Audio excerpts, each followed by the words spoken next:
Assalamualaikum warahmatullahi wabarakatuh. Salam sejahtera untuk kita semua.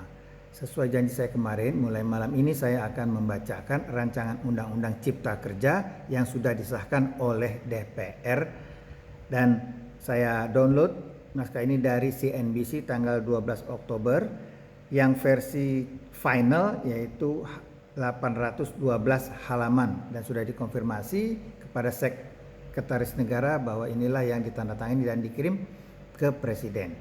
Oke, untuk malam ini kita akan membahas mulai dari bab 4 yaitu bagian kelima, penyederhanaan persyaratan investasi pada sektor tertentu, mulai halaman 337 hingga 341. Ya, baik, kita mulai. Bab 4 bagian kelima, penyederhanaan persyaratan investasi pada sektor tertentu. Paragraf 1 umum, pasal 76, untuk mempermudah masyarakat terutama pelaku usaha dalam melakukan investasi pada sektor tertentu yaitu penanaman modal, perbankan, dan perbankan syariah, Undang-Undang Cipta Kerja ini mengubah, menghapus atau menetapkan pengaturan baru beberapa ketentuan yang diatur dalam A. Undang-Undang Nomor 25 Tahun 2007 tentang penanaman modal.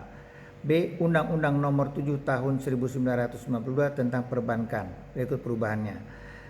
C. Undang-Undang Nomor 21 Tahun 2008 tentang perbankan syariah, berikut perubahannya. Paragraf 2, penanaman modal. Beberapa ketentuan dalam Undang-Undang Nomor 25 Tahun 2007 tentang penanaman modal, berikut perubahannya, maka diubah sebagai berikut. 1. Ketentuan pasal 2 diubah sehingga berbunyi sebagai berikut. Pasal 2. Ketentuan dalam undang-undang ini berlaku dan menjadi acuan utama bagi penanaman modal di semua sektor di wilayah Negara Kesatuan Republik Indonesia. 2. Ketentuan pasal 12 diubah sehingga berbunyi sebagai berikut. Pasal 12, huruf 1.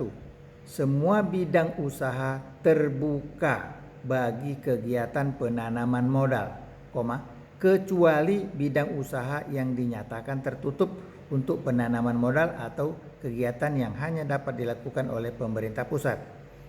2.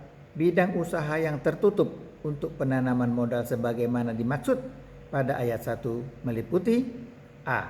Budidaya dan industri narkotika golongan 1. B. Segala bentuk kegiatan perjudian dan atau kasino. C.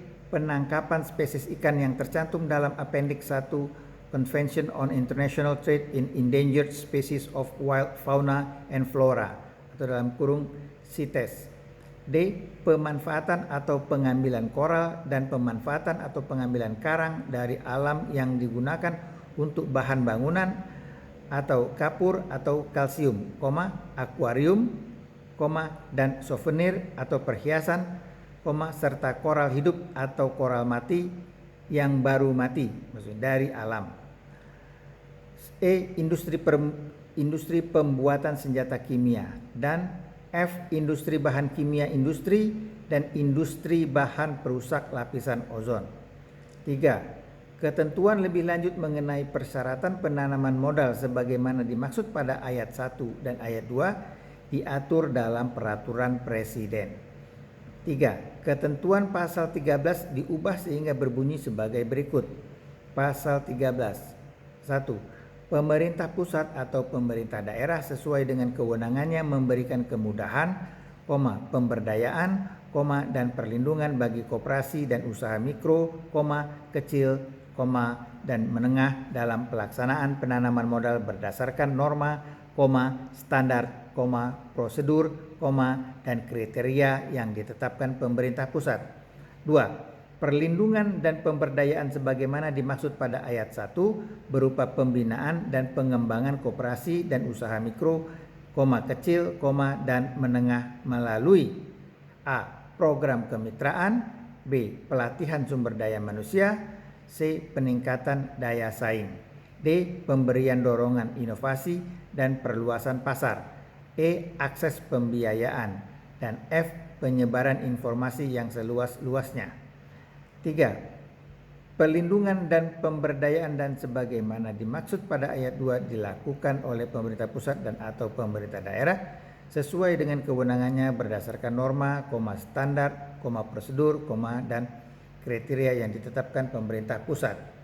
Kemitraan sebagaimana dimaksud pada ayat 2 huruf A merupakan kemitraan sebagaimana dimaksud dalam undang-undang di bidang usaha mikro, kecil, dan menengah.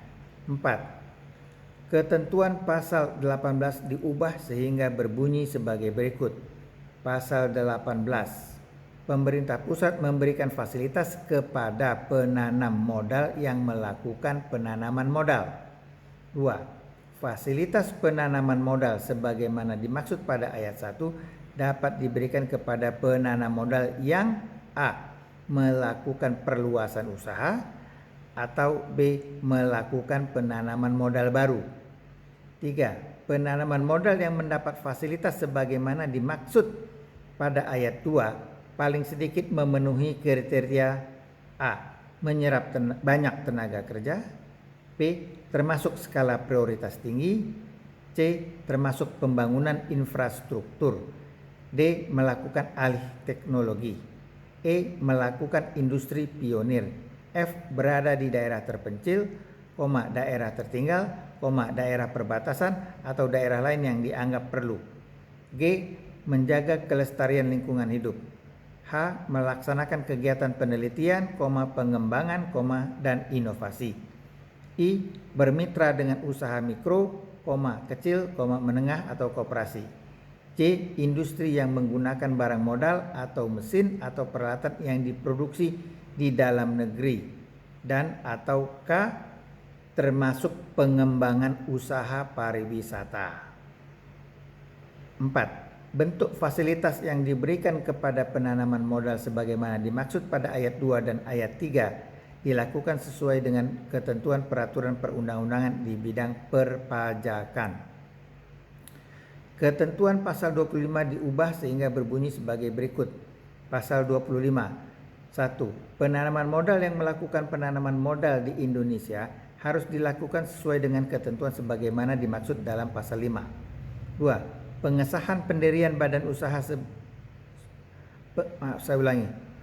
Pengesahan pendirian badan usaha penanaman modal dalam negeri yang berbentuk badan hukum atau tidak berbadan hukum dilakukan sesuai dengan ketentuan peraturan perundang-undangan.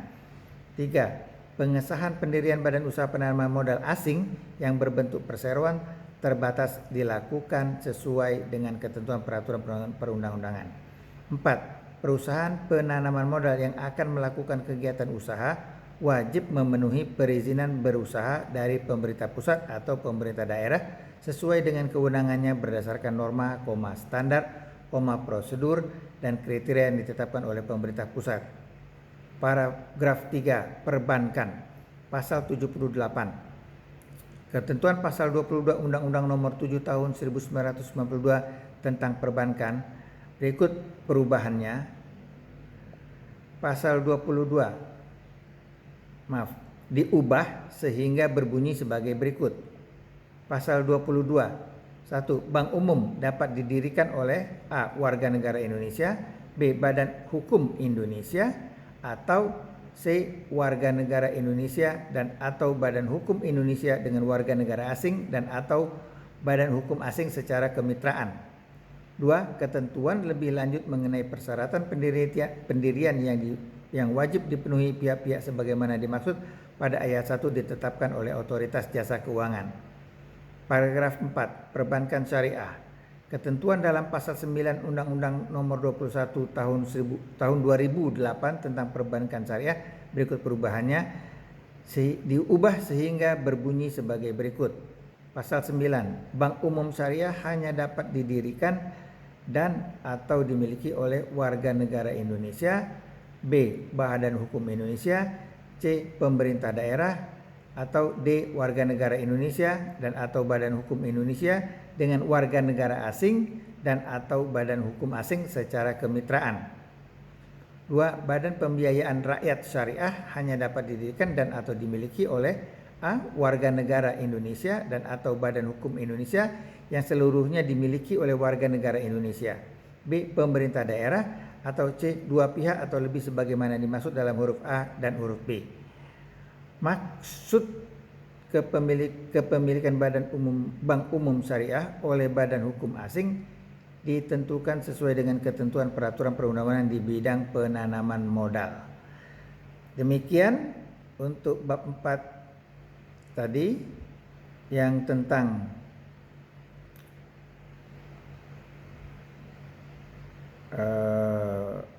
bagian kelima, penyederhanaan persyaratan investasi pada sektor tertentu. Jadi yang bisa kita highlight di sini adalah bahwa semua bidang usaha itu terbuka bagi kegiatan penanaman modal, kecuali bidang usaha yang dinyatakan tertutup. Jadi selain yang dinyatakan tertutup berarti semua sektor bidang usaha terbuka, asing bisa masuk. Bidang usaha yang tertutup itu adalah yang untuk penanaman modal seperti A. Budidaya dan industri narkotika golongan 1, B. Segala bentuk kegiatan perjudian dan atau kasino, C. Penangkapan spesies ikan yang tercantum dalam Appendix 1 Convention on International Trade in Endangered Species of Wild Fauna and Flora, D. Pemanfaatan atau pengambilan koral dan pemanfaatan atau pengambilan karang dari alam yang digunakan untuk bahan bangunan atau kapur atau kalsium atau akuarium dan souvenir, serta koral hidup atau koral mati yang baru mati maksudnya dari alam, dan industri pembuatan senjata kimia dan industri bahan kimia industri dan industri bahan perusak lapisan ozon. Jadi berarti semua selain yang tadi yang dilarang atau tertutup boleh. Begitulah kita memiliki keleluasaan di dalam investasi. Saya rasa cukup itu dulu. Silahkan disimpulkan dan silahkan dinilai. Wassalamualaikum warahmatullahi wabarakatuh. Terima kasih.